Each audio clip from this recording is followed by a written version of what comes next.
चैत्र अमावस्या की कथा। एक नगरी में एक राजा रहता था। उसकी प्रजा तथा उसका परिवार बहुत ही खुशहाल जीवन व्यतीत कर रहा था। राजा की पत्नी बहुत ही धार्मिक विचारों वाला थी और अपनी प्रजा को देखकर बहुत खुश थी। राजा के महल के सामने एक साहूकार की हवेली थी।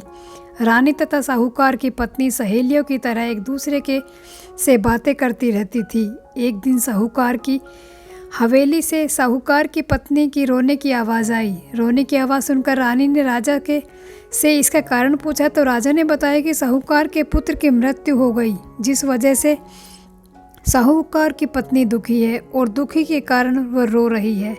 इस बात को सुनने के बाद रानी ने कहा, आखिर क्या दुख है, वह क्यों रो रही है। यह बात सुनने के बाद राजा को समझ नहीं आ रहा था कि रानी को किस तरह समझाएं कि दुख क्या होता है।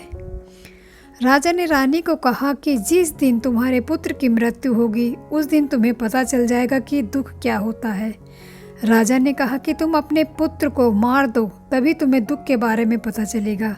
यह बात सुनने के बाद रानी ने अपने पुत्र को महल के नीचे गिरा दिया।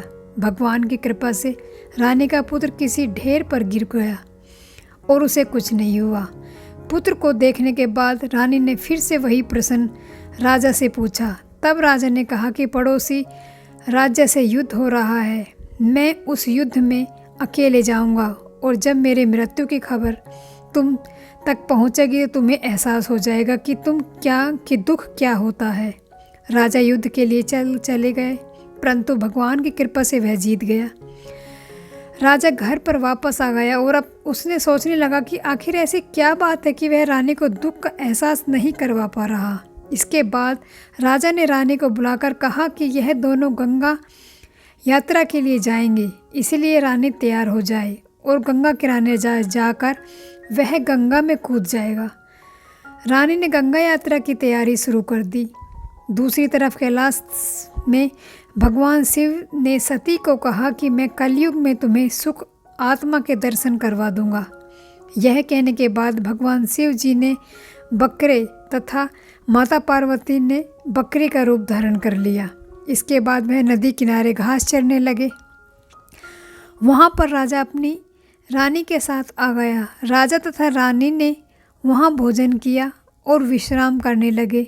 उस समय राजा पानी पीने चला गया। वहीं पर माता पार्वती ने शिवजी से कहा कि रानी दुख देखना चाहते थे और भगवान से पूछने लगी कि रानी को दुख का एहसास क्यों नहीं हो रहा।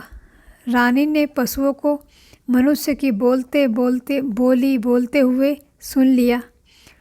उसने सुना कि भगवान शिव माता पार्वती से कह रहे थे कि रानी ने अमावस्या का व्रत किया था, जिस कारण उसको दुख नहीं भोगना पड़ रहा।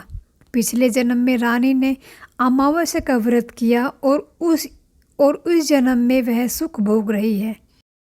इसके बाद उन्होंने कहा कि यह राजा गंगा में भी नहीं मरेगा। रानी ने यह बात सुनने के बाद राजा को सारी बातें बता दी। इसके बाद राजा रानी महल में वापस आ गए।